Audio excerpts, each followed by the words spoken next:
Reuters is now reporting that Iran will be sending missiles and drones to Russia. This comes on the heels of the developments that we were talking about yesterday, where kamikaze drones struck Ukrainian capital, Kiev, and another city, killing 8 people. Remember, Ukraine had said that kamikaze drones that Russia had used were made in Iran, a claim that Iran had categorically denied. Now, Reuters is reporting, and I quote, "A deal was agreed on October 6th when Iran's first vice president, Mohammad Mokhber, 2 senior officials from Iran's powerful Revolutionary Guards, and an official from the Supreme National Security Council visited Moscow for talks with Russia about the delivery of the weapons." I quote again, "The Russians had asked for more drones and those Iranian ballistic missiles with improved accuracy, particularly the Fateh and the Zulfagar missiles family." I'd like to stress at this point that WION has not been able to verify this claim, but we can tell you that it was only today that the Kremlin denied using Iranian drones. Listen in. Only Russian equipment is being used. You know this, with Russian names.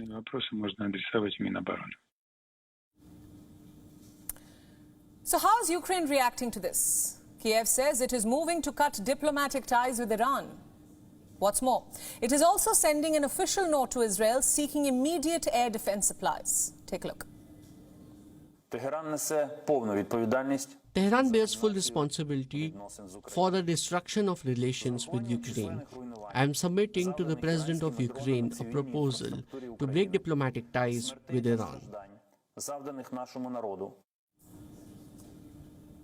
Israel has not responded to these remarks, but what's happening is extremely significant. And I will tell you why. Because this could be read as West Asia being dragged into Europe's war. So far, Israel has only condemned the Russian invasion of Ukraine. It did provide Ukraine with humanitarian relief, but that's about it. Israel or any other West Asian country has not sent weapons. And Ukraine says it's high time that Israel did. You know that Iran is a red line for Israel.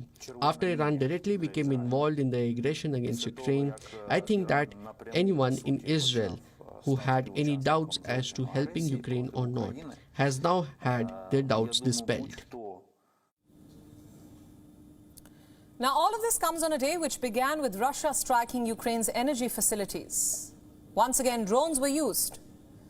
Kiev was among the many cities that came under attack, and this time the target was Kiev's northern area.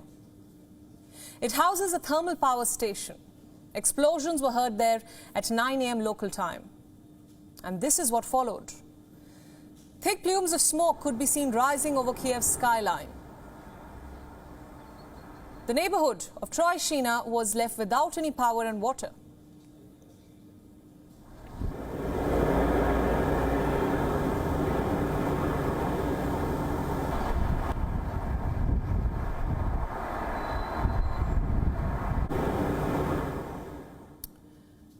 There were also attacks on Dnipro, Zaporizhia, Kharkiv, and Zhytomyr. The city's mayor says there is no light or water in Zhytomyr in particular. Just think about that, no light or water. Hospitals are being forced to run on power backup. And this is the Dnipro power station. It is among the many facilities which were attacked today. How were these attacks carried out? By missiles and drones. The US says that the repeated attacks on Ukraine demonstrate Putin's brutality. In Ukraine, President Volodymyr Zelensky says that 30% of the country's power stations have been destroyed since the 10th of October. As we speak, multiple Ukrainian towns are facing rolling blackouts. People across the country have been told to reduce their energy consumption. Many Ukrainians are buying power generators, gas burners. You see, this is not the first time that energy has come into focus in this war. We have been telling you about this for months now. The war in Ukraine has become an energy war. Look at everything that's happening in Europe, or what's happened with the Nord Stream. The West accuses Russia of leveraging energy. Russia, on the other hand, is pointing at a witch hunt. And here's something else that happened today. Denmark released its findings of the preliminary investigation of damage to the Nord Stream pipelines. The country said that the leaks were caused by a powerful explosion. And now listen in to what the Kremlin spokesperson Dmitry Peskov had to say about the investigation. This international investigation was set up inherently to put the blame on Russia. It's absurd. This is absurd. What happened in Ukraine, though, is a little different. It has little to do with weaponizing energy. It is more about urban warfare.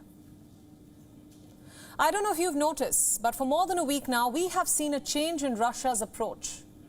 What I mean is that civilian infrastructure has come under heavy attack.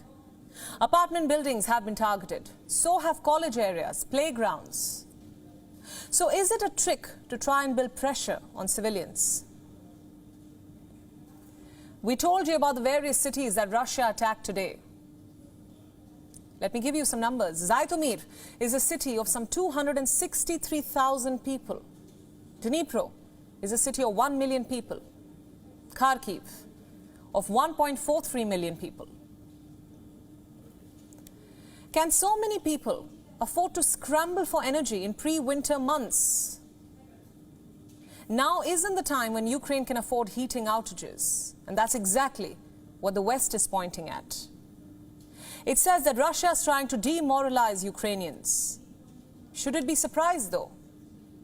Enemy countries have used this tactic since time immemorial. It's called psychological warfare. You know, try to break down the enthusiasm of the civilians, sow seeds of doubt vis-a-vis the country's leadership, his or her ability to win a war.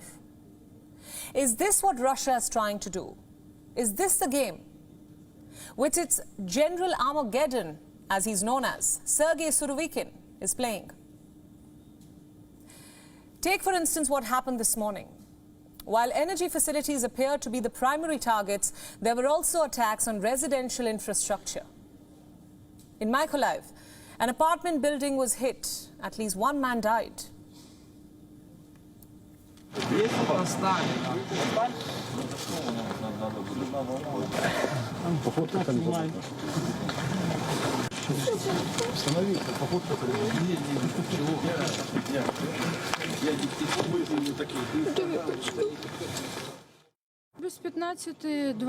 It's impossible to describe it. So much dust.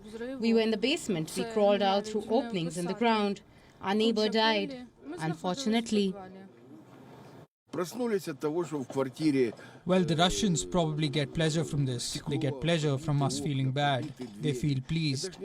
I think they want us to bomb and shell their city buildings and so on. But we won't, so that we show we are different from them. So those were the voices from Ukraine as the war enters day 237. Will the coming days see more countries being dragged into the war? One that for the longest time has been seen as one of the West's making, and one for that the West alone must fight. WION World is One is now available in your country. Download the app now and get all the news updates on the move.